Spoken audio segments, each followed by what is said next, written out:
Hello and welcome to episode 4 of Veteran Instincts. This time we are back to some actual real life X-Wing, if anyone remembers what that looks like. And in lieu of being able to find any good players to come on, we've had to go for the backup of our friend Kris. Hi. Hi. So this is the top 52 where we have Kris facing Lyndon, who's a player from Chelmsford in the UK, and a matchup we haven't really seen so far on the channel, which is a sort of pure ace versus ace matchup. So hopefully we're going to get some sort of good content and good tips from Kris here on how to approach this matchup. Kris, the main reason we've got Kris on is as an apology. All of the beautiful graphics that you see on our overlay when we do our own videos has all been done by Kris. I am tech illiterate, and so everything beautiful about the channel and the presentation is all Kris's work. And I've forgotten to say that for the last 3 episodes, so we thought this is a good chance to say it and actually get Kris on to talk about his games. And I think also worth mentioning that Kris is here because, again, he is a much better player than us, so we're hoping to learn some things here. Debatable. Maybe with the aces, maybe not with the stuff you fly. I mean, I think one thing that is not up for debate, though, is the best Swedish player. Oh, absolutely. Just thought we'd get that clarified at this point. Right then, so you join us at the start of this game. The footage for this has been very, very kindly donated by Simon over at First Earth. I'm sure that he doesn't need any introduction. They are, without a doubt, the premier European streaming channel. Simon does amazing work, getting to all the big events, providing coverage, and for the longest time was really the only show in town. So he's kindly donated this match for us. We join it just after the first turn, and we join it with the game pause so that we can talk about the opening a bit. So let's go through the lists. Kris, why don't you talk us through your list, maybe a little bit about how you got to it and sort of what you liked about it, why you took it to such a big event. Okay, so the list is Obi-Wan, Ahsoka, and Plo, all with CLT. And then I have Rick Lee with Outmaneuver as the 4th ship. And the basic reason I picked the list is there are 3 5s, which means if you have a decent bid, you can win the bid against everything except Boba Fett. CLT Jedi are amazing when they're moving last. They're also amazing because they can double reposition without taking stress, which is going to be a big difference in this game, as we're going to see here, because I'm facing silencers. Mm-hmm. And Rick is, I mean, I generally don't like the Naboo. There's a lot of people who like to fly Anakin with the passive sensors and torpedoes because double mods with the Force and all of that. And I tried that before the tournament, but I didn't. I mean, it's kind of like either the people just ignore him, or he never does enough damage for he's really expensive compared to the Jedi when he puts the torpedo on.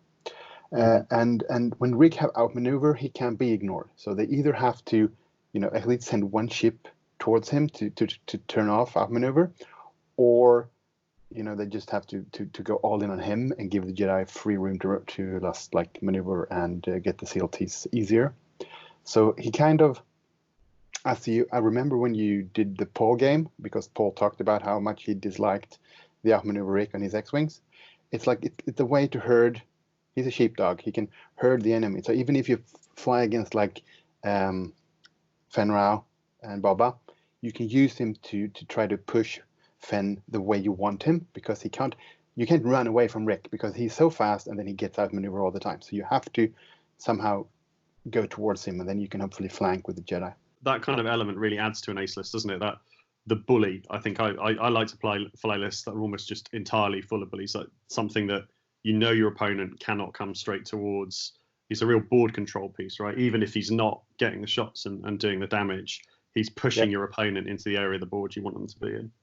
Yeah, and the bonus here is Ahsoka, because with her ability to give him an action before he moves, he can set up the outmaneuver shots more easily with a barrel or a boost before his move, or if you're all in a good place, she can make him double modded, or sometimes give him a focus so he can barrel later to trigger outmaneuver and still have the mod. So those two together work really well. Yeah, having Ahsoka fixes a lot of the problems that Rick has, right? Is that he can get shots frequently, but quite often they're bad quality shots. And Ahsoka, as you say, allows him to have those 2 actions a turn. And if you really want to add insult to injury, you also have Plo's ability to move a focus at the start of the engagement. So in case you needed to both use his barrel and his boost with Ahsoka, you can still get him a focus if you set it up really well. And that Plo sort of moving the focus around also synergizes quite nicely with Obi, who's once something has a focus, has the ability to kind of use it multiple times. So yeah, there's a really good comparison with Lyndon's list on the other side of the table. So Lyndon's got what's probably, barring maybe Rush, which we'll talk about in a moment, a more traditional ace list. The one thing the silencers do have is that extra health. They can like do the exchange at range 1 with the Jedi and usually come out on top. So that, you have to have one more Jedi shooting because 1-on-1 the silencers will win. Yeah, they can afford that blank out on defense, right? Whereas the Jedi really can't. So you mentioned the bid. We don't actually have points up on screen. What is your bid with this list? It's 6 points. And on this occasion, was that enough? Did that win you the bid? Yeah, he's 186. He's 4 points bid, and I have a 6 point bid. Yeah. So in this matchup, that's massive, right? Like it gives you so much more control in an AC matchup with so many things moving last. Yeah. So we're assuming here that you chose to move second. I'll be shocked to hear anything else. I did. And looking at the matchup, what were you hoping for with the rocks and sort of your approach to the first couple of turns? Oh, the thing is, as I said, I don't know if I said it, but the main thing here, if I can get the silencers to get stressed, they become way more predictable. And with a tight cluster in the center, that's more likely to happen. You either want them to take the focus and then barrel or boost, or sometimes even do the double reposition just to get them stressed. Since Jedi don't get stressed, that means my dial is more or less always open. And then I can outmaneuver them because otherwise they're just as good as my ships. So I have to get them stressed. And just to really clarify that, because I think that's such a good observation and a good point, is that for the newer players, even experienced players, flying through rocks, you end up using repositional actions to get into the right lanes. And as Kris has just said, he can do that for free or just for the cost of a force, which regens. And so it sounds like, is that something you identified looking at this matchup, or you'd realised in practice matchup, something that you kind of was basic? I one of the other lists I did practice before the game was very close to this one, which was Kylo, Blackout, and Von Reg, and so it's kind of based on my own experience that you don't want them to be stressed because they become very much more predictable and blockable when they are stressed. And so that's kind of the thing that I went with here. Like I have to try to create the stuff that hurt me when I flew almost the same list in practice. And that's such a kind of key point, is the single best way to work out how to beat something is to fly it and to see how people beat you and the terrible situations you get yourself into with the list, and then try and recreate that. Yeah, I think so. Another thing that I identified, it's going to be Kylo. You have to get Kylo because he hits like a truck if he can get the shots he wants. Yeah, absolutely. It's a combination of he is the most able to double modify his shots. He's the most able to, as you said, be an endgame piece, but he's also the most expensive ship in Lyndon's list. So in all regards, right, he is the most scary thing to get to the end game. And are you happy with how the rocks have ended up? I think so. Normally you never get the exact setup you want, but what I want to be able to do is come out from behind the gas clouds when I hit the opponent, because then normally if the opponent like reads me, you can reposition and get cover from them. So I got to set up on my right hand side here where the gas clouds are. So I'm happy with that. In these sort of early turns of the ace matchup, what are you looking for? Do you tend to kind of go quickly, try and put pressure on, get on the front foot and be aggressive, or are you kind of keeping your options open, hoping your opponent makes a mistake? Kind of depends on the matchup. If I play like a droid swarm who sets up diagonally, or I set up diagonally, I could try to get a 3-pronged attack, so I can send Rick quick, and then I can send 2 of the Jedis like slower behind him, who they can then turn in when he gets to the other side, and 1 who kind of stays in the corner, so I get who then can turn down my own board edge. In this game, I think since I have 4 ships, I'm not at a disadvantage if I come in as a group. I think it's more important for Lyndon to try to outflank me, because I will have more shots, and since I moved last, I still have the option to maybe like arc dodge and or set up the CLTs. So I'm thinking I'm more inclined to stay together in this one. maybe just send Rick slightly faster to, so he can outmaneuver while the other ones more or less joust. Yeah, because we've already spoken a little bit about the differences between the silencer and the Aether Sprite. But I think the main difference, Kylo aside, is that they don't have force, right? So other than a single focus token, they have no passive mods. They have no way of defending themselves. And so taking multiple shots on them suddenly becomes very, very dangerous. Yeah, I mean, if I can do fine-tune controls and another reposition and still have force left, that's okay if they don't shoot me. Sure. And we've spoken a lot, obviously, with you on about things from your point of view, but maybe if we get Lloyd to give his opinion from Lyndon's point of view, losing the bid is a big deal. We've spoken a lot about, the lack of ability to double reposition without taking stress, fewer ships, moving first. The only real advantage Lyndon has is the kind of relative tankiness of his ships. So how would you look at kind of approaching this game? How does he make up for all of those kind of disadvantages he's sort of facing at the beginning of the game here?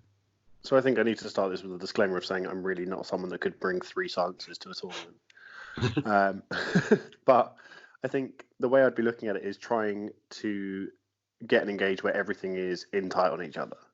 So if I can have an engage where everything bunny hops over Ahsoka and she gets taken out of the fight, and then we have 3 ships shooting at 3 ships, then I'd probably fancy that exchange. Again, because the silencers are able to take a hit or two. So, okay, if all 3 ships, if Rick, Plo, and Obi-Wan are all shooting into Kylo, for example, it's not good.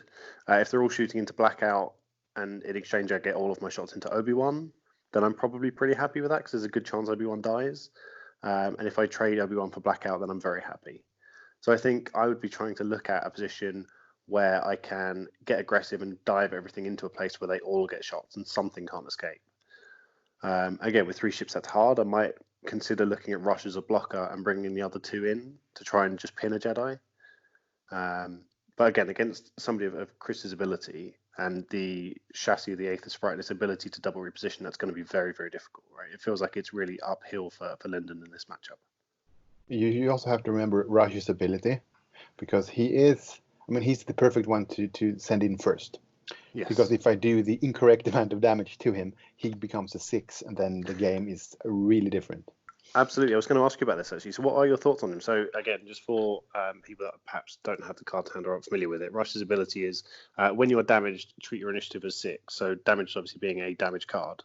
Yeah. Does that make you want to not shoot at Rush? Does it make you want to leave him to the very end? Does it make you want to just kill the other 2 and that be 75 minutes?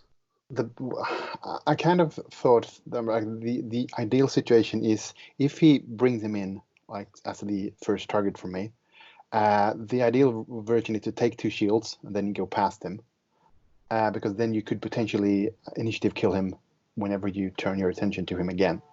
Sure. However, we can't decide what the dice do, and Lyndon has the option to perhaps, if he rolls a lot of eyes, decide how much damage do I want to take. Do I want to go down to 6, or do I want to not take any damage at all? And sometimes the dice decide that. So it's kind of like he's the lowest one in my order of priority here. I want Kylo first, Blackout second, and Rush is last, because I don't mind if I have 1 ship versus Rush in the end.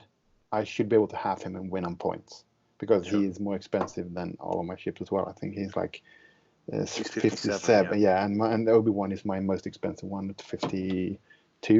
So 1-on-1, I should be able to have him in the end anyway. Unless it's Ahsoka, but she should probably do it anyway, right? Yeah, she should. Yeah, so, before Rush's damage, she's still an ace against him, right? So. Yeah. So, it's kind of like that. I want... and he's, like you can see here, he's keeping Kylo the farthest away from me, if it makes sense. Because he probably also knows that Kylo is the main target here. Here you can see a standard opening I do. I do a slew move with Ahsoka first, and then I go really fast to catch up with Rick, to be able to give Rick extractions. And then I can either keep going behind them with Obi-Wan and Plo, or they can turn in. Because in this spot, Ahsoka could either just tag along with Rick along the board, or she could also slow down and stay close to help Plo and Obi. Yeah, so I was going to say, just as you're doing here, I think the boost, especially with the bank boost and the change of angle, I'm assuming you have a three bank dialed in here, and you can see that extra speed provided by Ahsoka is allowing Rick to already start threatening, kind of getting behind, getting on the flank. So you've given Lyndon a problem here, and that he needs to think about a way of if not going for Rick there, at least putting some pressure on putting himself in a position where he could turn in on Rick, because since continuing to do what he is doing. Yeah, he's doing the same thing as I'm doing. We're trying to, do the carousel, the merry-go-round here. The thing is, with Rick, I can force him. You have to turn in here, otherwise you will be outmaneuvered. Not in this turn, but the next one. So, that's kind of the idea here. Because if I can get him to turn in, and then everyone can pounce on that ship, if that's rush, that's okay. Because if I have all of my ships shooting, I should be able to kill him. So there was a 3 bank. I agree from Linda's point of view. I kind of agree with what you two have said about the approach. I think, Lloyd, you're right. You moving first, at least whilst Rick is still a 2. I'm sorry, whilst Rush is still a 2.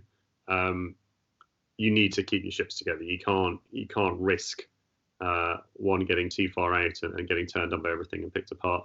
I think maybe the one thing we haven't really considered that Lyndon could use to sort of turn things back in his favour are the ship abilities, and actually all of them are relevant here. And we've talked about Rush, we've talked about the risk of firing at him, and I think, Kris, you're right. You think if you have 3 or 4 shots on him, you just have to take them, right? If you haven't got any alternative shots, there's no way you pass up 3 or 4 shots on him.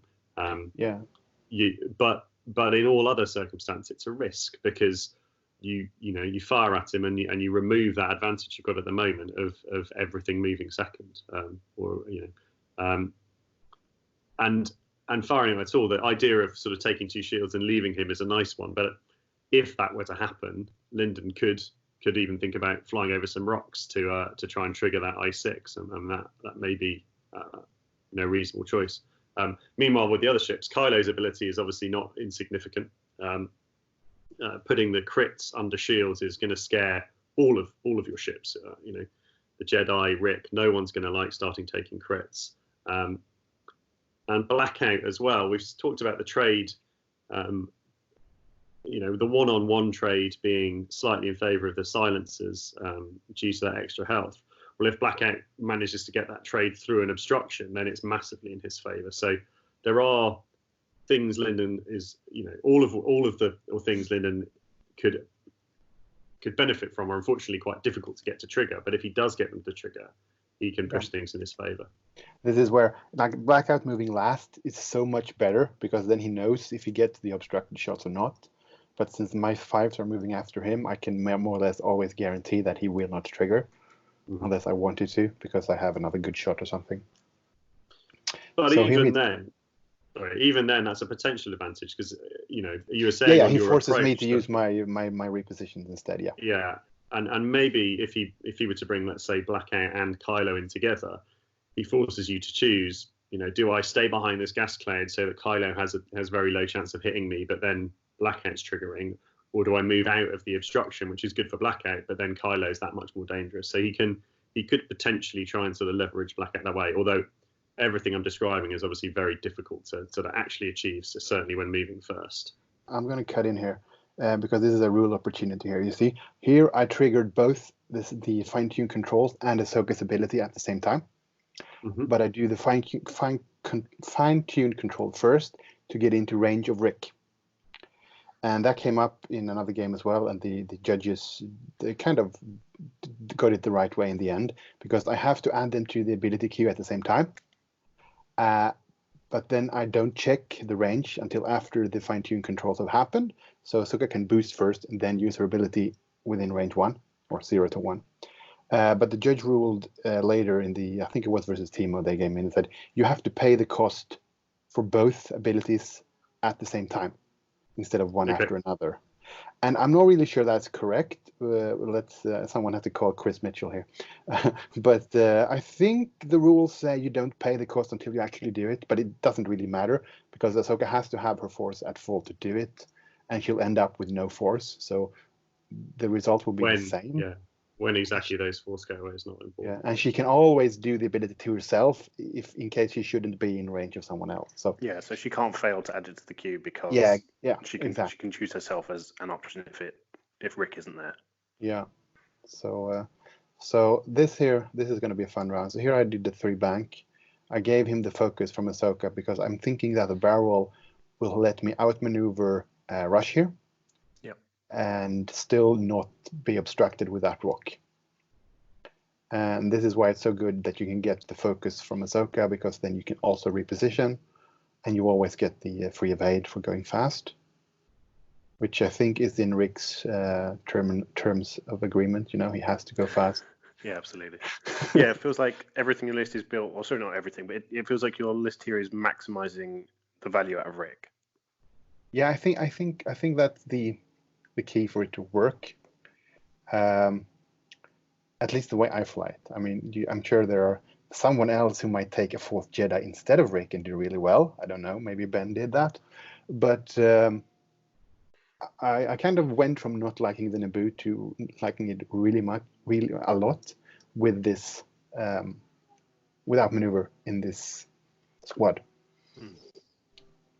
And so I think you sort of maybe already answered this question, but just talk me through the barrel roll away there from Obi-Wan. Yeah, the plan is here. I want to keep him as far away as possible so he can not get blocked next turn no matter what happens, and he can react to, because I'm thinking that Rush will go towards the Naboo next turn. Yeah, and so you just want to give Obi-Wan his whole dial still to be able to turn in as he sees fit. And he has all the force in the world, so if I think I need to keep the focus here, I can use his ability. I think I'm in range 2 of Rick here. But I also think, or I know that I forget to trigger it, so I didn't do that. But yes, and this is going to be fun because I think I'm out, but then I bump his ship. Look, and then now he has me in arc. So yeah, well, okay. So yeah, you can see there obviously the that's the kind of thing that happens all the time, and shows the importance of trying your absolute best to kind of do these things cleanly. But it does happen, and I think Chris, you do the fair thing. That's what I'd recommend to anybody: is if you're going for a fine, you really can't do it any other way. If you're going for a fine kind of check of arc and you have bumped the ship, at that point, you have to play it as it lies. You have to play to the advantage of your opponent if you're the one who had the bump. And I've certainly done that, where I'm convinced before doing it that it was out of arc and end up with it being an arc. And then we saw that I forgot to keep the focus with Obi-Wan, and then he decided not to spend the focus to take a shield, and then I blank out on my defense roll. So and he got 3 naturals, so I had to spend my evade and still lose both of the shields on Rick. And if I had remembered to Obi-Wan's ability there, I only would have taken 1. So I did 3 bad things. Like I bumped his ship to give him arc. I forgot to trigger Obi-Wan, and then he did the right call in not taking the damage, keeping the focus to maximize his damage. So yeah. And how much did that affect you at the time? That's the kind of thing that entire sequence of events I can see myself doing. I don't think because I don't think I've actually remembered that I forgot to trigger Obi-Wan yet. Okay. So I don't think that part triggered me at all. And the bump thing, I don't think we actually got the measurement done before I bumped it. So I'm not 100% sure that I was out of arc. So no, the thing that kind of bothered me there was like getting no squigglies on my dice. Yeah. Because taking 1 shield there is okay. Taking 2 is like, I shouldn't do that. But I never get average, it looks like. And do you think all of a sudden you've gone from a really good position to Rick is now potentially one-shottable by almost everything in the list, right? Yeah. And this is the round that takes a lot of time here because this is going to be the first real engagement turn. So there's a lot of planning here. So we can take some time to talk about that. So I don't know if it was the case, but I can imagine for me, I often find that a small mistake leads to multiple other mistakes. And things like remembering to trigger Obi. I can imagine if it was me, I would have fully intended to trigger Obi, but the bump of the ship and thinking about that as the turn progresses is what causes me to forget to trigger Obi, forget to use outmaneuver, forget all of these things, and the kind of one small mistake becomes a much larger mistake. I don't know whether that was the case with you, Kris, but my advice to anybody. I don't remember actually. So yeah, I don't know. I don't remember. But my advice to anybody would be when that kind of thing happens, when there's a bump or something goes worse than you expect, is to try, if you can, to train yourself to take a moment, take a breath, and reset. Almost. And what I've started to do is almost run through it in my head. Go, okay, don't worry about that. What are we going to do? We're going to defend here, spend focus, regen from Rick, and talk it. Regen it from Obi, talk it through, and then you can minimize the mistakes to just being that one instance rather than a cascade of stuff that really puts you behind in the game. Yeah, there's no reason to kick yourself over because you can't do anything about it. So it's like just absolutely. Just focus. It's already on the next happened, round. right? Yeah, focus on the next round. That's really all you can do. Get the best maneuver set and just go from there. And so, as you're setting dials this round, presumably, I don't know if you knew Lyndon before this game or if you played before. No, I've never met him or seen him or anything. So you don't have a kind of feel for the kind of player he is? Nope, I have no idea. So I'm kind of basing stuff on what would I do with the same list and assume that the opponent is probably thinking the same. Since it's aces, I'm fairly confident on that. When it was Paul with the 5x's, I was way off on his moves most of the time. Sure. So it's like, I'm thinking this is like, I'm thinking here, Kylo is going to 2-bank to the right. Rush is going to go do something to get in front of Rick or in front of Obi-Wan. And Blackout is just going to go straight. I don't really know the speed. He might want to stay behind the gas cloud. He might just want to do the 5 to get around it and boost in. I feel like this engage sort of came out of nowhere almost. Like Lyndon's rush almost had to turn in here because Rick was getting to a point of flanking around and coming around behind. But Rush was also stressed in turn before. Yep. So isn't going to K10, isn't going to Talon roll. Can just disengage and run, but that doesn't necessarily help him. And so the turn in here where he is now was almost forced on him from his dial, which again is what you pointed out, right? The fact that they take stress to reposition. Yep. And so that ship was sort of mandated. I think he's actually done a pretty good job of bringing the other two in. Kylo is the ship in the middle. I think maybe that one feels a little bit too far forward. It feels like it has not enough options of where it wants to go from here that isn't going to result in either it disengaging or taking a lot of shots. I think so too, because I think that's why this takes so long, because I think Lyndon has a lot of thinking to do with Kylo here, because he has the option to 2-bank to the right. He could turn back up behind Rush, but if he does that, he might not get any shots at all. Yes. So I think Kylo is the tricky one here for Lyndon, and I agree. It's a difficult move here. And in a 3-ship list, it's really hard to have a third of your list not firing and out of the game for potentially 2 or 3 more rounds if he does decide to turn back down. Yeah, and often that's a sort of position you get into with aces, is that some or all of your list to be entirely safe needs to turn out of the fight. And I always find that a very difficult decision. And I think that there's not one right answer. There are turns where it's such a horrible position, you need to turn out, you need to disengage, there's nothing else to do, and you just accept that. Okay, he's not shooting this turn, let's put him in a position where in 1 or 2 turns time he will be in the right place and he will be able to shoot, versus other turns where actually there's no good option. Even the turn away leaves him either out of the game for too long or in real trouble. Here we go. So it'll be really interesting to see what he do. I think here with Rush in the blocking position, out front. Oh, okay. Well, I think I'd have been inclined to leave Rush there to block, but obviously he's already taken damage, so it's a kind of more conservative play there. I honestly don't know what to do with Kylo. Are we sure the 2-bank right fits? I kind of think the 2-bank right looks very close to that asteroid. Yeah, we do. We know it fits. So I 3-bank Ahsoka in here because I want to keep Kylo on the defensive because I want her close because she has the option to both target lock and focus with her ability here. So I want to put all the pressure I can on Kylo, and I'm almost certain that he would do the 2-bank to the right. So that's kind of the plan here, and I'm thinking: do I want to boost, or do I want to take target lock and focus? Because if I boost, I can also barrel to the right and potentially block him. Yeah. But then I have no defensive mods. Yeah. In case Blackout also banks to the left instead of doing what I think he's going to do. But so I decided to do the target lock and the focus. So in this position, I feel like Blackout probably just comes forward. Yeah, he did that. In fact, actually comes forward a lot quicker than I was expecting. I think I'd have been playing for that ability trigger and keeping behind the cloud. But his arc was going to end up in the same place anyway. Yeah, I wonder if part of this aggression from Blackout is because he's concerned of the position Kylo's going to be in.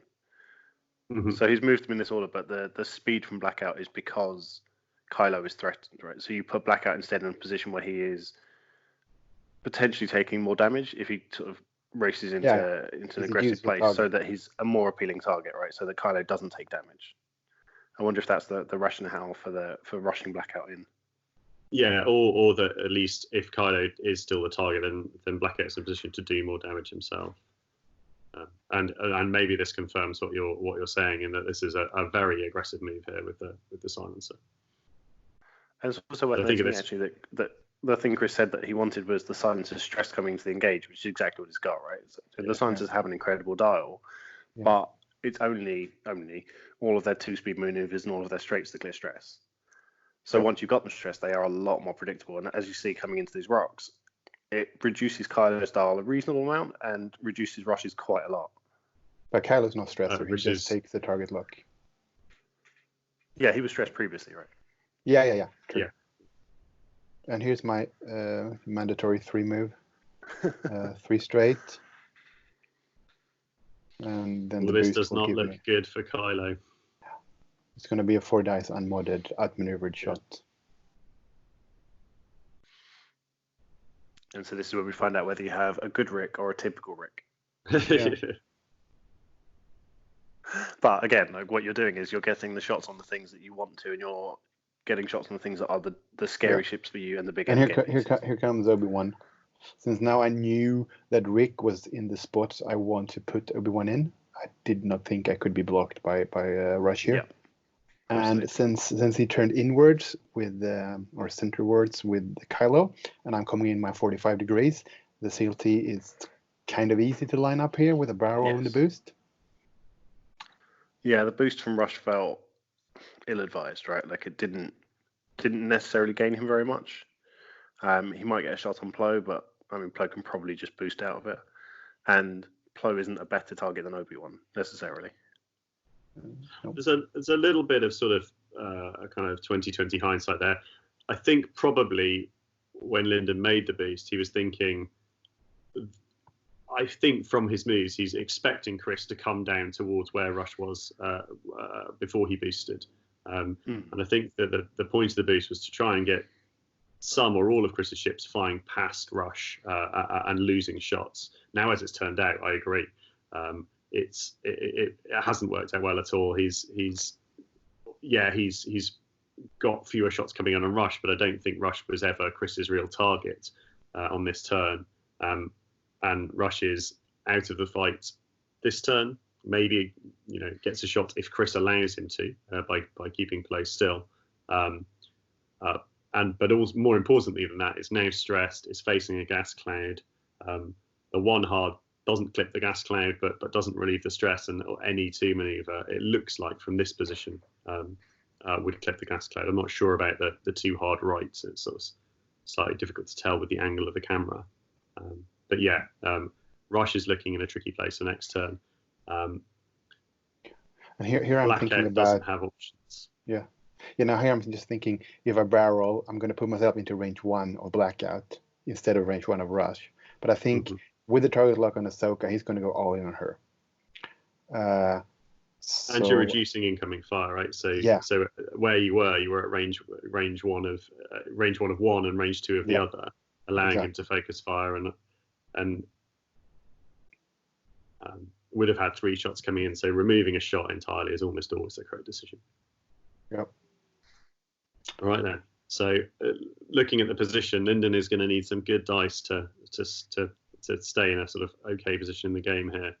Looks like 3, 2 hit and 2 focuses, and I think And he doesn't even focus. think about it because he Oof. knows he wants me to shoot him, and then of course. I like how in this tournament then, we've seen a lot of your dice results, and then you're walking away from the table for a second. Mm-hmm. Yep, that's my turn around, take a deep breath, and luckily it's not a direct hit. So she gets weapons failure, I think. So there were 3 blanks for now. And then so you have a 1 health Ahsoka facing down. I think was it a target lock from Kylo? Yeah. Yeah, he took a target lock. So this is going to be Kylo's range 1 shot. But we're going to call the judge here because spoiler alert, it is obstructed. Okay. So that gives you some hope. So it's 4 into 4. You've still got the focus, but with the double mods into single mods, double offensive mods into single defensive mods, and the fact that attack dice are more likely to hit than evade dice are to evade, you've got to be expecting Ahsoka to die here, I think, unfortunately. Yeah, I mean, he since he has the Force, he the odds for 4 hits are pretty high. Mm-hmm. Yeah, and if your choices with Kylo are spending them to initiative kill Ahsoka versus keeping them back for defense for an extra shot you might not need to take, you basically always spend them in this instance, right? It's a good start, although maybe, is that all focus? Yeah, three focus and a blank. He keeps 1 of the eyes, and then he gets 1 hit and 3 eyes totally. Oh, wow. So now it's a much more difficult decision, right? Because now you're chance of killing her. If he wants to take me off, he has to have no defense at all, And he knows he's getting 1 die less versus Rick. So he's thinking about it. The 1 die less versus Rick is almost helpful in that your chances of being able to spend that force on defense are lower. I think I spend here. I think you've just got to cross your fingers because of the position. 4 blanks. There's a blank behind the silencer as well. There's 4 blanks. So we were all wrong. He should have kept the force. Yep. I think the spend was correct there. I think average on 4 dice, you may have survived, but I think given that, as we described, Lyndon is in the poorer position in terms of where his ships go next turn. I mean, with couldn't afford for that not to happen. He had to take that risk. Yeah, I should have averaged at least 2 evades, so he needed 3 hits. Yeah. On average. So this is Rick, 3 out of hand, and he gets 2 blanks. So the greens are just as horrible for him, and the crit is double damage. Oh wow! So at this point, it's really looking like it's going to be a quick game, right? You've had 3 shots and 8 damage. Yeah. And no, I've got the initial ones actually. 5 shots and a lot of damage. Like everything is sinking in. So now I have Kylo down to 2, and I have 2 ships left to shoot. So I get 2 from CLTOB, and he gets only 1 evade. So he's now down to. And then we have Plo left, who does not have CLT here. So it's going to be 2 dice with a focus versus 3 unmodded. And I'm contemplating shooting the other guy, but I decide I'm going to have to go all in on Kylo here. Yeah, because if you get Kylo off the table here, you're massively up, right? Yeah. And I get 2 focus, so that's 2 hits. But now the greens turn on. So 2 evades. So he's alive. Deep sigh of relief there from Lyndon. That felt like that would have been terminal to I think lost Kylo. Even having destroyed Ahsoka, to have 1 I5 left, your most defensive ship, out of the game entirely, not shooting again, and your other 2 ships stressed and in a bad position, that I think would have been the end of the game. I think if as it is though, there's a chance. I think to jump back, the shooting Kylo there was the only choice there, right? So I'm not sure if you've got rush at range 1. But what you absolutely don't want to do in this position is turn rush into an I6, leave Kylo alive, and give yourself a much harder time.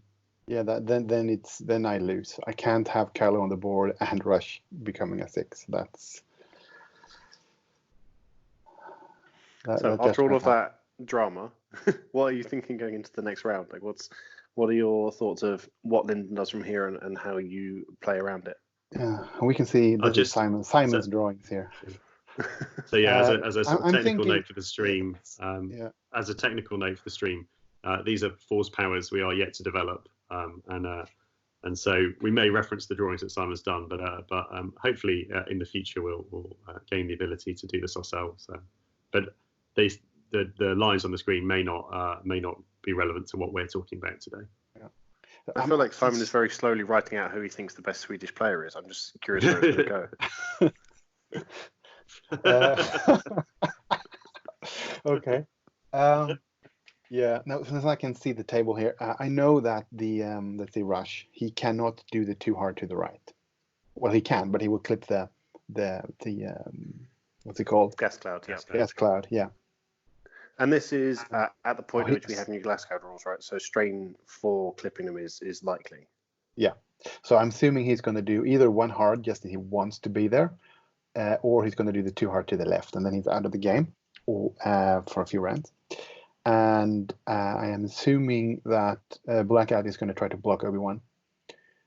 And my big question here is, Plo, which way do you go? Because Rick is going to go 3 hard to the left, chasing Kylo.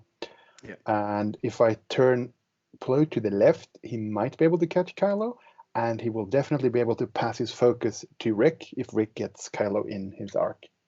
If I go to the right, I should be able to chase down either Blackout or Rush.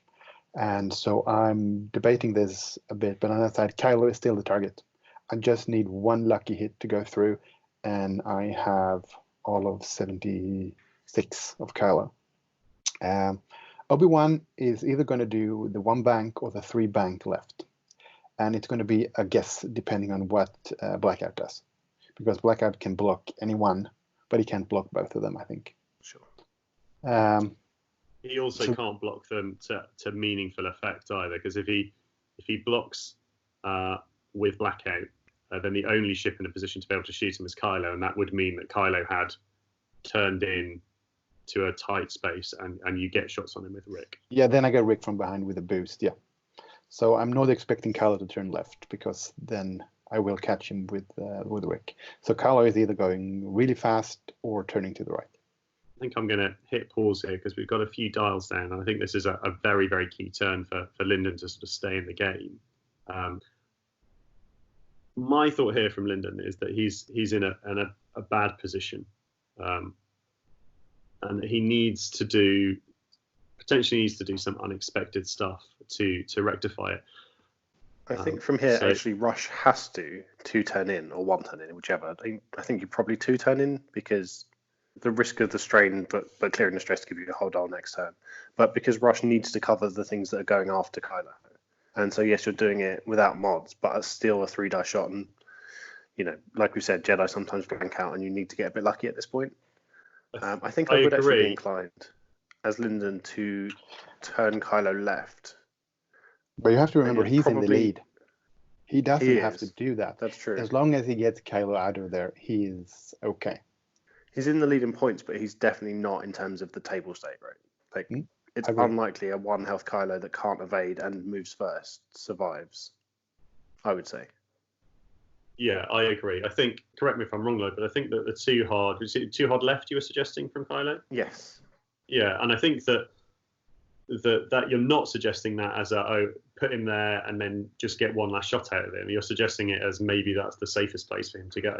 Yeah, I think it's unlikely Plo gets a shot on you in that situation. I think you take Blackout, let's say for the sake of argument, a 2 forward, focus boost left to block Obi coming in. Kylo then 2 turns left into that space and probably just focuses.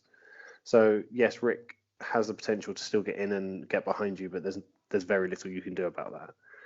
It means that you're trading shots into Obi-Wan and you now have more mods than he does. And Plo isn't getting a shot at you. And I think it's not ideal, but I think for Lyndon at this point, you are in a bad situation, your endgame ship is bleeding, and you need to put some damage into something. Yeah, I think my solution would be similar. I think I would think about the one hard right with rush to hopefully catch, get some shots on Rick as he comes in, maybe get some cheap damage. I think, given that position, I think you're better off with the one hard, because the danger of doing the two hard and getting the strain is that you're then very vulnerable to the one bank left from Obi, barrel roll into a CLT shot, into 2 agility, and you're not going to get an action either way. So I think I prefer the one hard, stay stressed, and then remove the stress next turn. So I think the reason for the 2 is a couple of things, because if you make Rush a more appealing target with Kylo turning in, that's very true. It's very unlikely to string Rush. And it also opens up, if your ships are moving to the left next turn, having Rush have the opportunity to K-turn or Talon roll and be going the same way next turn as well is also useful. And so I like the 2 hard with Kylo. I think it's a tricky thing, right? You're going to take a shot. So you either 2 hard with Kylo and left and then boost left, in which case Rick can't turn tight enough to keep shots on you. I think it's unlikely that Obi-Wan gets shots on you. The only issue I see is if you turn left, boost left, then potentially you give Plo space to come in behind you. But if you turn left and stay still, then Obi-Wan has space to complete his maneuver. I wonder I suppose if your incentive is you use Kylo as the blocker and you roll Blackout into the space behind, because of course they're both I5. Yeah. I think what I do is 1 or 2 hard right with Rush, 2 hard left, boost left with Kylo, and then roll Blackout just probably 2 straight into that gap to get some shots in the way. And for Kris, I think it's more straightforward. I think that Plo 1 banks right, Obi 1 banks left, and we do the 2 or 3 from Rick to get that shot. So it's interesting. So I think, and Kris again can tell us in a second. So if we're looking more that Kylo is going to disengage because he's on 1 health and 1 force, so 1 left from Plo gives you the greatest odds of getting your focus to modify Rick's shot wherever Rick ends up. Yeah, that's a reasonable thought. I just think sort of having most arcs pointed in most directions so that one of your ships ends up getting a shot on Kylo. But that's of course only if he turns in. If he disengages, then Plo looks silly. Kris, you obviously know the outcome. Paul and I don't. I'm assuming that Kylo does either. I think probably a 3 bank to the right because it looks like it fits. But Paul, what's your guess on what Kylo does? The 3 bank to the right does look like it fits, and it sort of feels like it's the furthest away he can get. It doesn't look to me like the straight is on. It looks like it flips that gas cloud. Yeah, I agree. I think if the straight is on, then you 5 straight, boost barrel roll behind the cloud. I think if that isn't on, I mean, I honestly think I would 2 hard left, but I think that is maybe feels like a more risky decision. So yeah, the 3 bank right feels likely, and I think whatever with Kris, you 2 or 3 hard Rick, and it covers most of the runaway options from Kylo. Yeah, absolutely. Yeah, I'm assuming, since I know that it fits because I can see the board there, I know that 5 straight works and all of the 3 bank to the right works as well. So I'm expecting either that or the 2 hard to the right as well. Sure. So you're not expecting Kylo to be aggressive at all? Nope. Okay. We see the final dial being set here. So actually, going back to the thing that I often do of playing the person, it's interesting that Lyndon set Kylo's dial way before he set Blackouts. So you think which makes me think he decided very quickly that he was disengaging. Yeah, it certainly suggests with the order, with Kylo going down and then Rush, it suggests that if Kylo and Blackout were flying into the same area of the board, you would expect that those moves to be being planned at the same time. Yes, absolutely. And so the stagger between them suggests that maybe Kylo, that makes it more likely that Kylo is going straight or coming to the right, because at that point you don't really need to worry about where Blackout is in terms of Kylo's style. So yeah, I think again we said it last time. It's not something I do, but definitely it's something that we should all be thinking about, because I think you do gain a huge amount of information from doing it.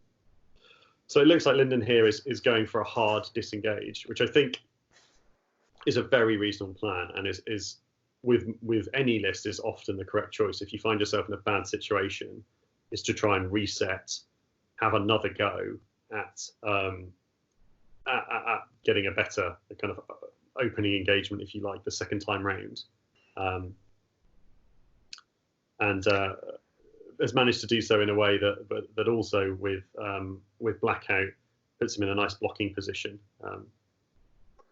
And it's interesting actually for Lyndon as well in terms of like mentally where he must be in this game, where he's had an initial engage and Rick has chipped one shield off of Rush and he's taken all of Rick's shields in return.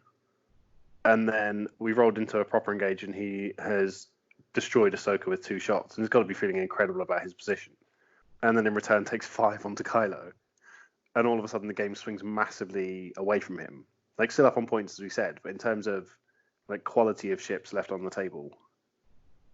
It'd be interesting to see how he was feeling at that point and how much he felt like it had swung away from him or whether he was relatively happy with that position. This disengage suggests that he reads it similarly to how I do, that it's not a good position at all. Yeah, he was in a bad spot. But it looks so far like he's done a really nice job of it. I think he had options there of the boost straight forward barrel roll or the bank out barrel roll, and it's really about trying to get that cloud in the way. And I wonder, and I don't think he's achieved it essentially from Rick, and that's a problem. I think that the straight boost barrel roll puts the cloud in the way for Rick, and I suspect we're going to see here that this is an unobstructed shot Rick gets, which is obviously a big problem for Kylo. I think what we didn't say is what a nice job Lyndon did of that last turn. We didn't like his positioning going into it. I think if he'd been more conservative, he probably doesn't lose as much as Kylo, but he certainly doesn't take a ship off the board. So prior to the Kylo taking much more damage than you would expect, he got himself in a really nice position by being aggressive and by probably changing from his initial game plan. So I think that was good decision making. A good attempt to make up for a poor opening. And would have worked if it wasn't for equally bad evade dice on Kylo as they were on Ahsoka. Yeah, absolutely. So Kris, at this point you're doing your standard thing of revealing Plo and then sitting there staring at him for a long time. Yep, it's because of his ability here. Because sure, I know so that just I'm looking at 3 hard with Rick's, and I'm wondering, did I block Rick's boost? Is it whether Rick has room to boost as well, or? Yeah, because either I have to barrel first, or I can just stay there and just take the focus to preserve the force. So it doesn't really matter because it's just one. You're going to get it back, but you have to spend another one if you want to move the focus. So I will be out of force here. But I decide to be sure here. So I move away. Yeah. So I know I have space to boost because I don't know if I'm in range here with Rick. So I decided I have to let him have this space to boost. But looking at it now, I think it would have fit anyway. But hindsight. I think you made the right choice though, right? Because you don't need to be greedy here. Although you're behind on points, you're up in terms of position, and Rick is going to get a shot. So the kind of greedy move, if you like, would have been to preserve the force and keep Flo where he was, and then maybe even to try and get the target lock there before you boost with Rick,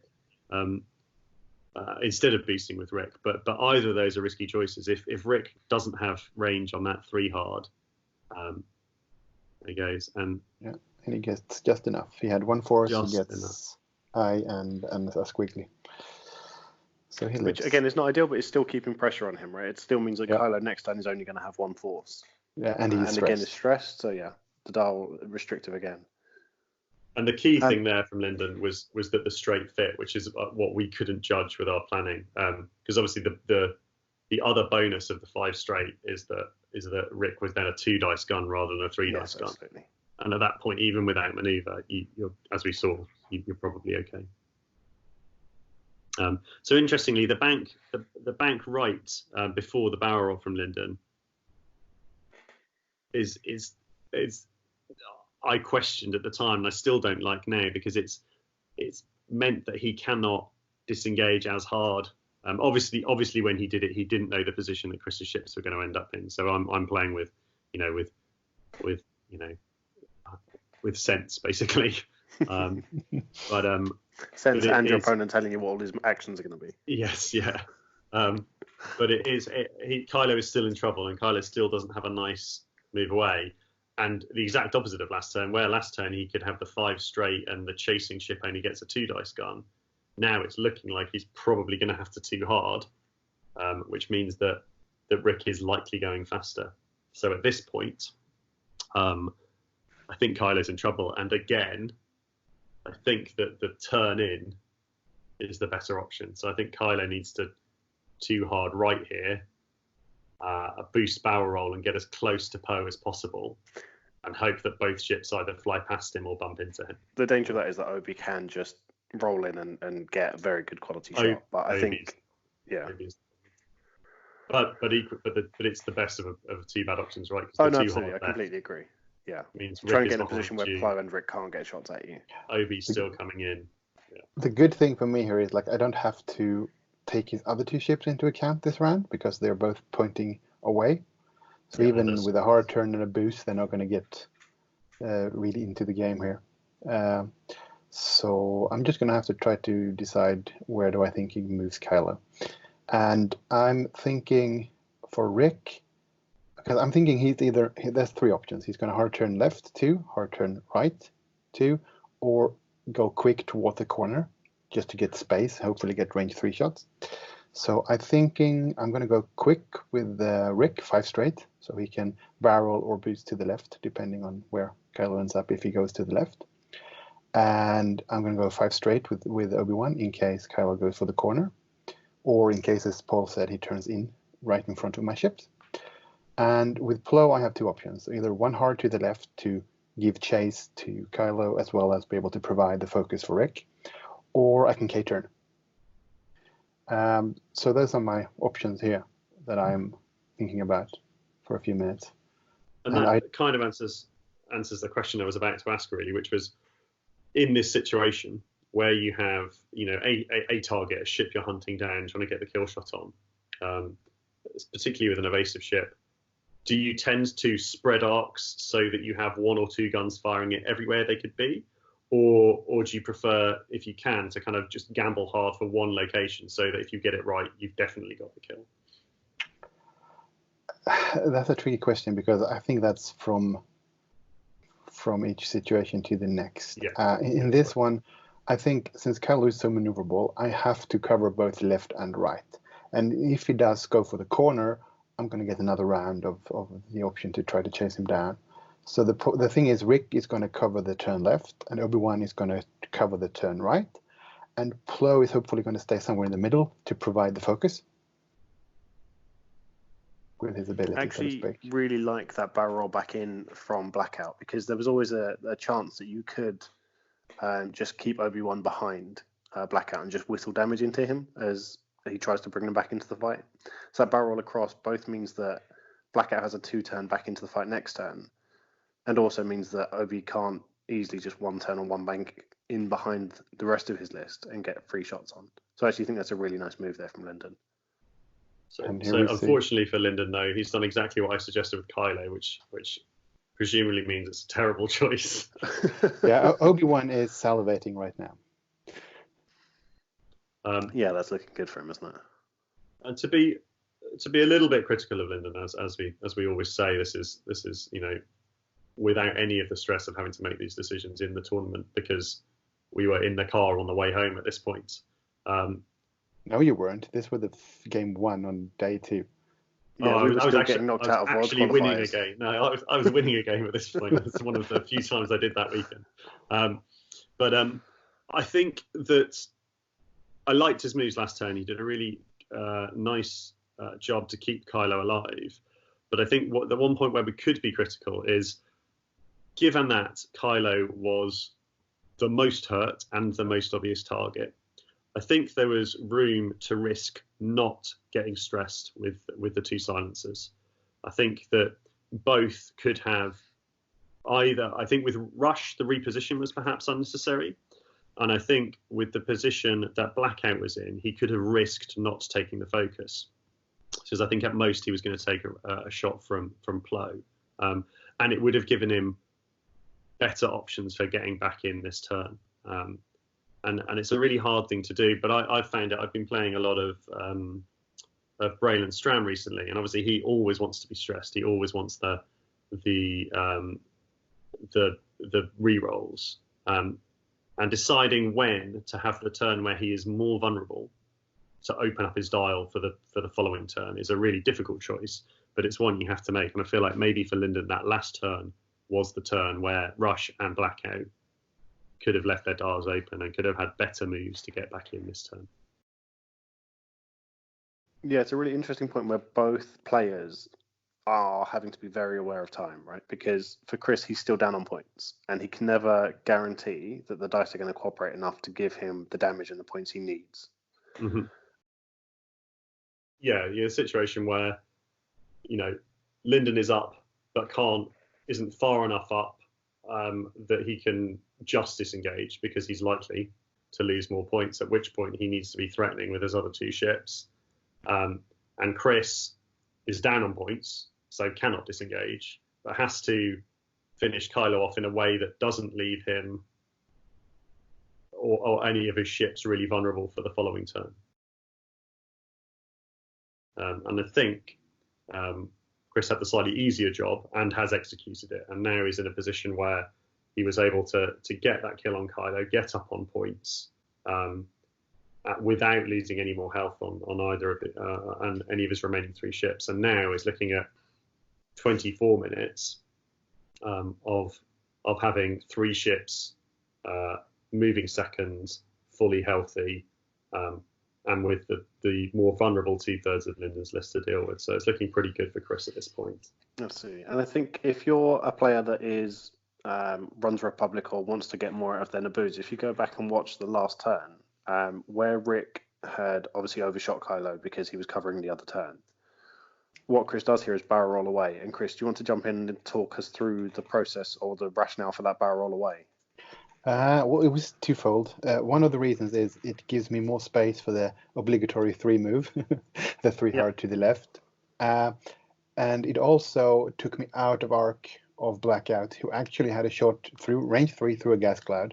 So I would have gotten +2, -2, and with a conversion and the evade. So I probably wouldn't have taken any damage, but not getting shot is better than those odds. Yeah, absolutely. I didn't actually see the arc dodge from it, but I was looking at more as a keeping back so that you still have your fast turns in. And that's something I see a lot with Rick played badly, is that he gets too close and then has to still go fast and ends up not getting shots or bumping into things. And so I think that barrel away was the kind of thing that's very easily missed. And in fact, we missed it while we were doing the coverage because other more important things are happening. But that kind of thing is key for keeping Rick at a point where he can still do. He's keeping his dial open, right? He can still swoop in and can still get the modified shots that you want. Yeah, I think I'm in a very good spot here because Rush has to bank towards me because he's stressed. Yep. So I'm going to get 3 shots, and I think I can arc dodge him with both of my Jedi, unless he barrels into the board and gets stressed again. So, like as you can see, if he stays there, I should be able to arc dodge him with the Jedi. And if he does the barrel in and he's stressed, I'm fine with that as well, because then I know what he's doing next turn. Yep. And how aware are you of time at this point? I think you can see it in my watch on my wrist. I have it on my there. So yeah, I know. And again, we're talking. It's been the theme of this game, and it was the first thing you said when you kind of were talking about how you're going to approach the matchup. The stress has been an issue on the silencers all game, and even on that turn, where you can understand the thought process. Lyndon Rush is out of the game. Kylo is in a bad spot. You feel that the need to get Rush back in as quickly as possible. But on the turn preceding this one, he was miles away from the fight. He didn't need to stress, and it's made him predictable this turn. You know where he's going, and it's not actually made him any quicker, because although he went faster with the repositions last turn, he has had to do slower moves this turn.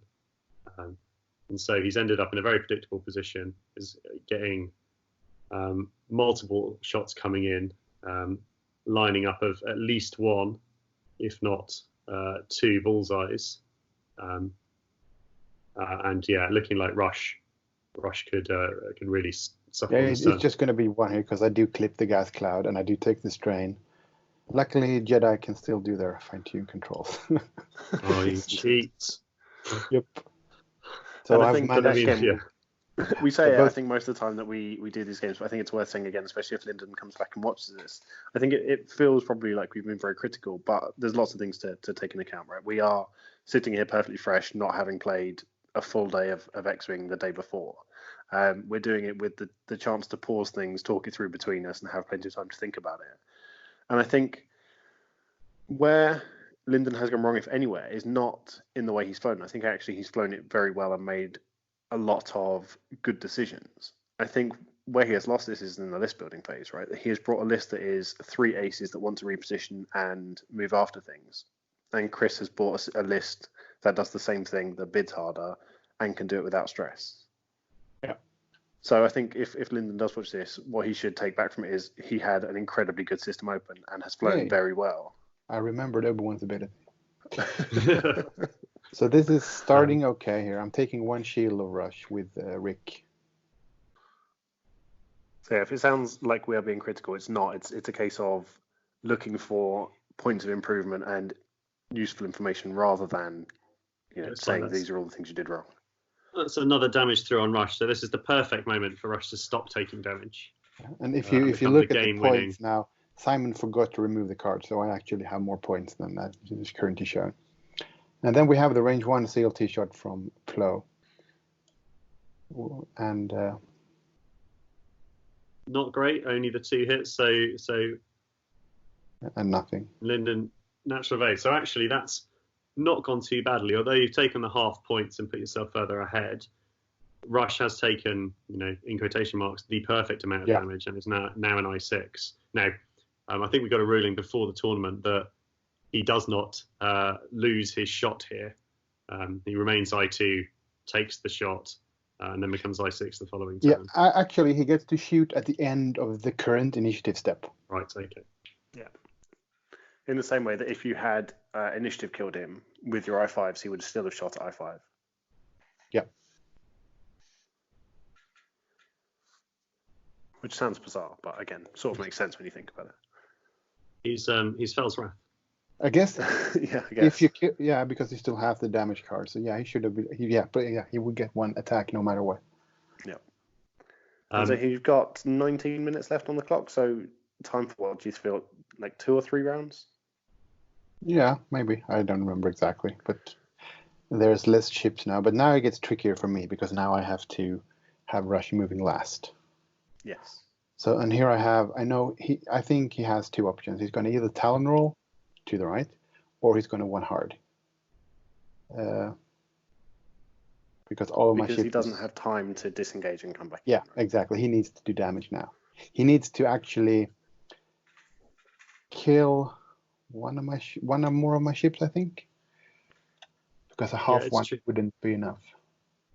It's tricky with the damage being kind of incorrect, but you are presumably at this point kind of at or around kind of 100, 110 points. So kill 1 and half 1. At least 105. So yeah, he's got a mountain to climb at this point, right? But still, being aware of the win condition always useful, right? So kill 1, half 1. Rick has taken damage at the beginning of the game. So although he has the ability to run away very quickly, he's certainly going to be included in that. I think you don't have time to kill a Jedi and half another Jedi. One of those ships needs to be Rick. Yeah, that's my thinking here because the Jedis are undamaged. So Rick is my number 1 concern to not take damage here. You do have the benefit of the I6, and remind me, I think Rush was not stressed at the end of that turn. Is that correct? Yeah, correct. He decided not to barrel in. So as you say, the K10, and once we see the board from the top down position, we'll see whether the 1 hard fits here. I think we're about to find out. So Lyndon obviously thinking it might. But looks like he's clipped the gas cloud there. And takes the strain. But I think that had to be done. I think that there were, not only for this turn, but for the following turns, Blackout needs to be involved. And I think had he K-turned or tried to swing around the back of that gas cloud, he was going to just get too few shots in the remaining turns of the game. To go back to what you were saying, Lloyd, yes, the kind of harping on the point with stress is not to have a go at Lyndon by any stretch of imagination. It's just to kind of, I think that's one of the takeaways from this game in terms of, if you're going to look to fly the repositional aces that do end up stressed, that's something that you can, as a learning point for us all from this game. I would be perhaps slightly more critical than you. I think although Lyndon was definitely at a disadvantage coming in, and I think this is a matchup that Kris would have looked at and quite liked versus Lyndon being in trouble. I think he probably, with some small adjustments, could have given himself a slightly better chance. I mean, he's still in the game at this point, but as you say, I completely agree that that's not to say he is a bad player or he has played particularly badly. Just that if he were able to go back and do it again, a different approach might have made things slightly trickier for Kris. Yeah, absolutely. So as an interesting point, talking about that, one of the things that I think we've mentioned previously on the cast is that if you're flying an AC list, but you are out-aced, that you need to change your game plan.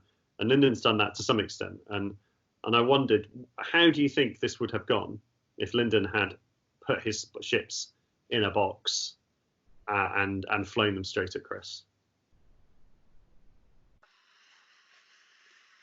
Or at least maybe not straight at Kris, but tried to take on the joust. So I think on turn 2 or 3,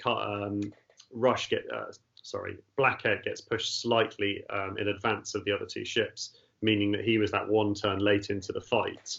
And I wonder, had they all two-harded left into this gap between the bottom two rocks, whether that would have presented Kris with a problem, because at that point his list was already a little bit broken up.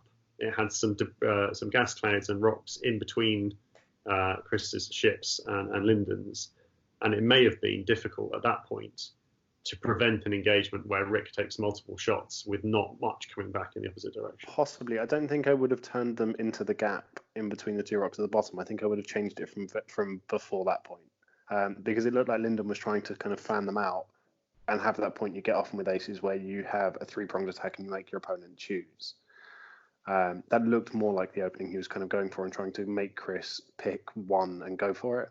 But obviously Kris's list moving afterwards and having so much ability to kind of react to things, especially with Ahsoka as well as the double reposition, meant that was always going to be harder. As soon as Lyndon had anything that was slightly exposed, Kris could pick it off, which is what happened, albeit the dice didn't quite work that way with Rick getting shots into Rush.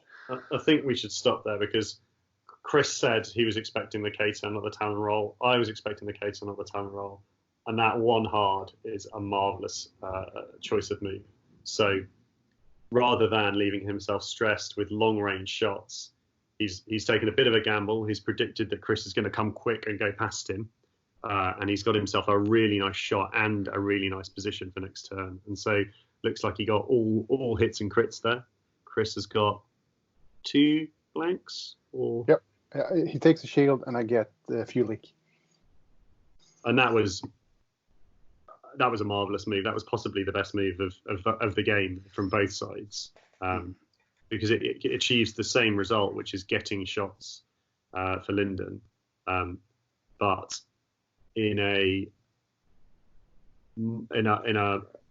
way that gives him a better shot and a much more preferable position for next turn, and absolutely, and maximizes 2 damage away from being 3 damage. He's wanted to Rick, but 3 damage away from being very much ahead in this game, right? Yeah, it's just 1 crit on everyone, so to kill him. So yeah, and maximizes the advantage there from that new I6 ace that he's just received in the kind of latter part of the game, and all of a sudden, with 11 minutes left, this is a game again. So You presumably not thrilled by that turn, and how much is that worried you change your game plan?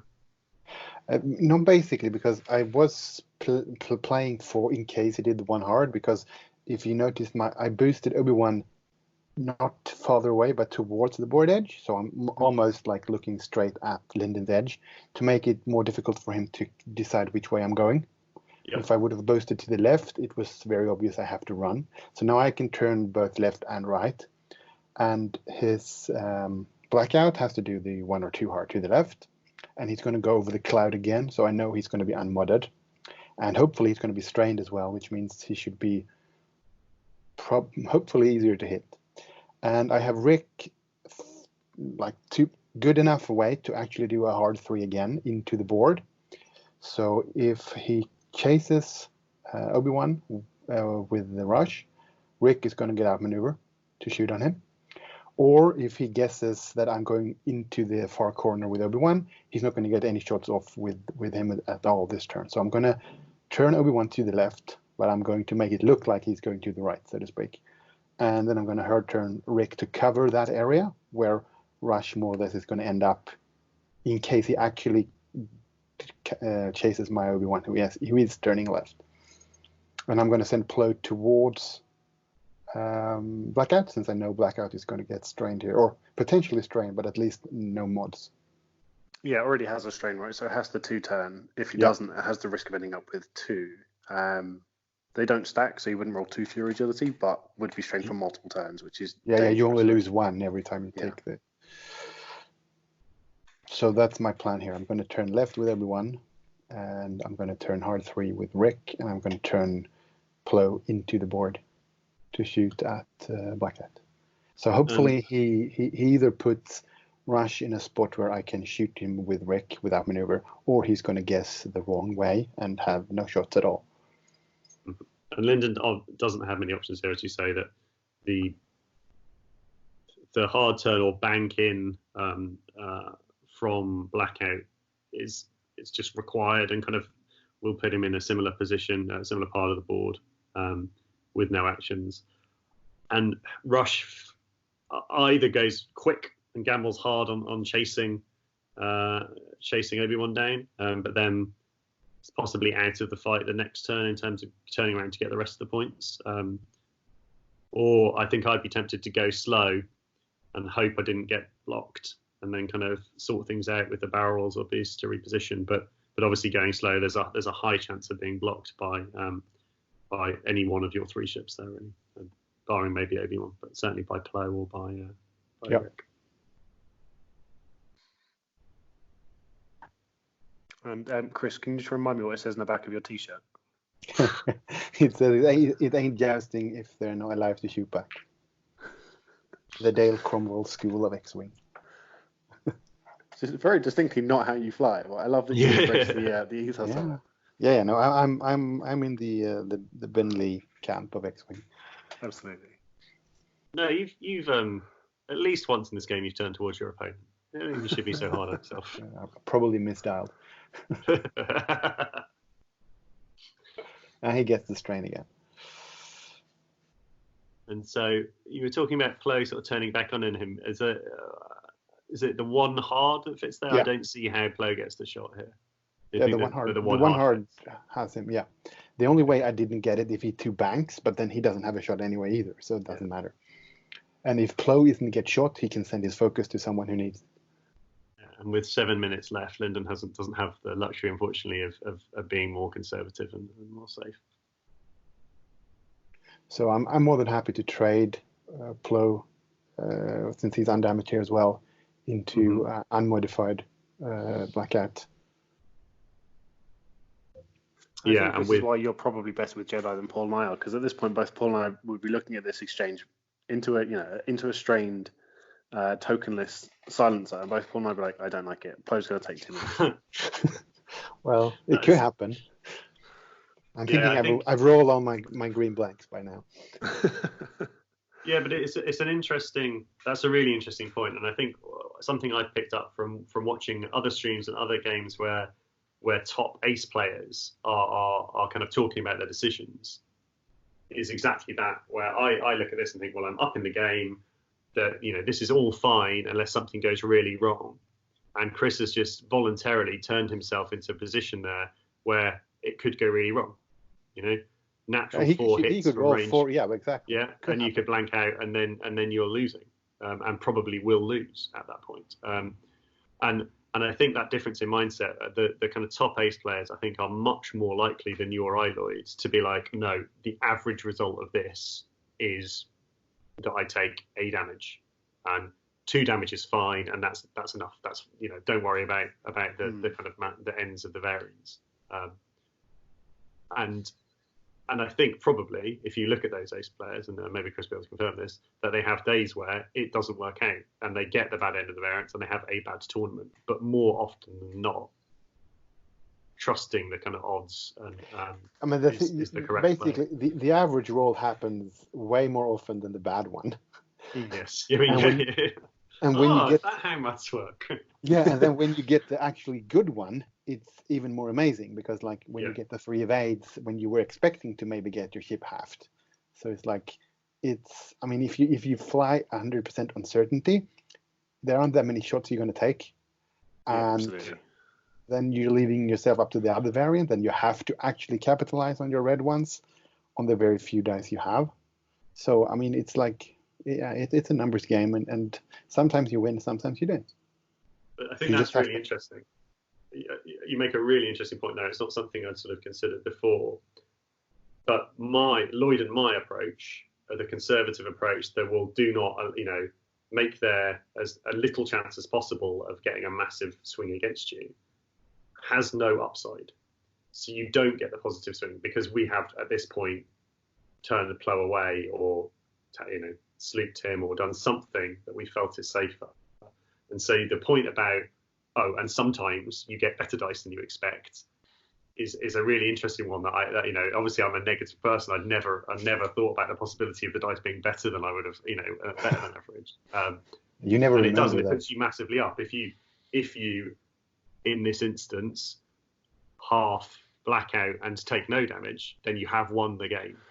And you've won it a turn earlier than Lloyd or I. And what we missed there was Lyndon rolled perfectly average while we were doing that. Yeah, and Plo got 2 natties on defense, and then I do 3 back to half blackout. Oh wow, that's huge, isn't it?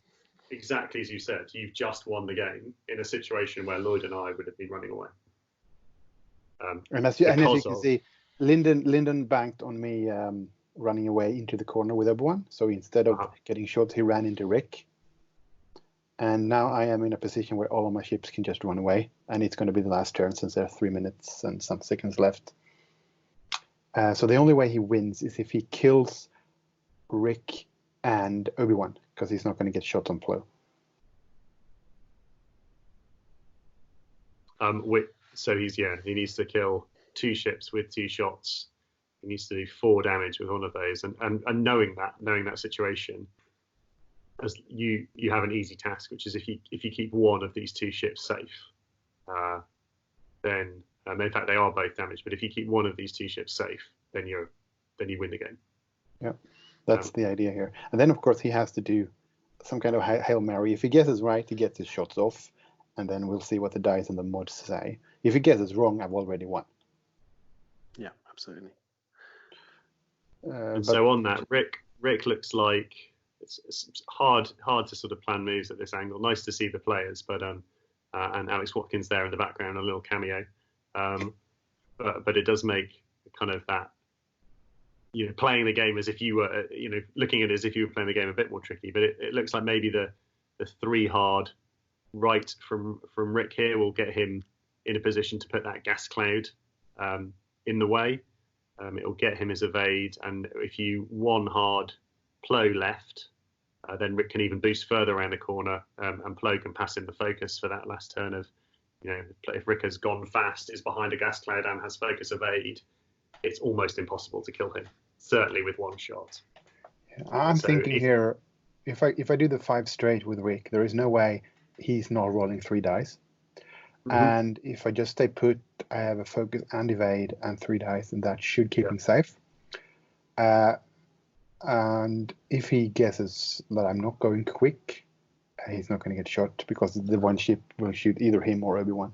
So I think I decided to do the 5 straight instead of trying to get cover from that gas cloud. The option is do that and maybe even get a focus from Plo after the boost. It's one of those. Actually seeing it here, the 3 hard looks close to clipping the gas cloud, which would be. Yeah, I think it will. Yeah, I think it would clip.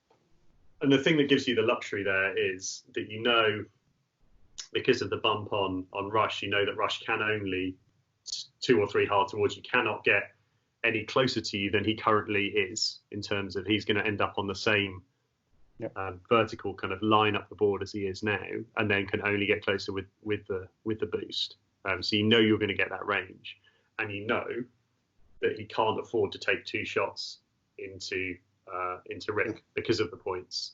And so the decision of having 3 evade, possibly 4 with the range, focus evade in terms of tokens, you're very unlikely to take 3 damage from a 3 dice gun at that point. And here he does the boost, and I'm thinking he just blocked Rick, which means he can't shoot Rick. Which is fine, right? Yeah, which is the perfect here, because he also blocked Obi-Wan because Obi-Wan is hard turning. Okay, but I think that looking at it, I think that the 5 is going to clear, and we'll find out in a minute, I suppose. But yes, blocking both run down then into the final actions. So Kris, presumably you've not had too many options or too many chances to run this list since the system opened. Correct. Is there anything you would change about it now? Or nothing new has been released, right? But have you seen anything in this list you would do differently, or? I did try it with Daredevil instead of outmaneuver, and then that makes Rick obsolete more or less. No one cares about him; he's not a threat anymore. So that you get a bigger bid for the I5s, but you make Rick then you might as well just put the 4th Jedi in instead. Then Luminara he gets better. More shots, but they're all worse quality. Yeah. So I think the only thing I want to try is the new switch Rick for the Luminara. Okay. Yep. That's basically the only difference there is. There is of course the option with the regen droids if you don't want the bid to be as high, the R5s. Yes. So I guess that's more or less down to how much of a bid you want. And well, as you can see here, the 5 fit actually the 5 straight actually fit. But then I decided I'm just going to barrel out of arc instead. Which is a solution. And again, the parallax makes it difficult, but we'll trust you that is out of arc. Well, you'll see how confident I am in a bit here. Which does this mean the Plo passes anyway, just in case? You'll see. Let's not spoil anything. So he blocks Obi-Wan, he 1 hearts. He already has the target lock, so he's going to barrel focus, or focus barrel. That's what you have to do with Rush into Obi-Wan, who has 2 force and a fuel leak. So a single crit going through kills Obi-Wan here. So I decide to pass the focus to Obi-Wan because probably would be he got all 3 crits and I get 3 eyeballs or something, Sure. Which is an insane decision if Rick is getting shot, right? Yeah. Because you can lose. And here he's trying to shoot. No, he's not. He has actually he forgot to shoot with the 6, but I'm telling him you have to shoot with Rush first. And he does hit and crit with the rerolls into 2 blanks. Ooh. So I need two symbols, and I do not get it. So the crit kills Obi-Wan. So if he could do 3 damage into Rick here, he wins the game. If my math is correct. And you see, instantly wants to shake his hands like, good game. And then he says, I want to see if I have arc. And it's really close. But he is out. But it was really close. Way more close. Yeah, and had he had that shot, Yeah. 4 dice with a 4 focus. dice into 3 with only an evade.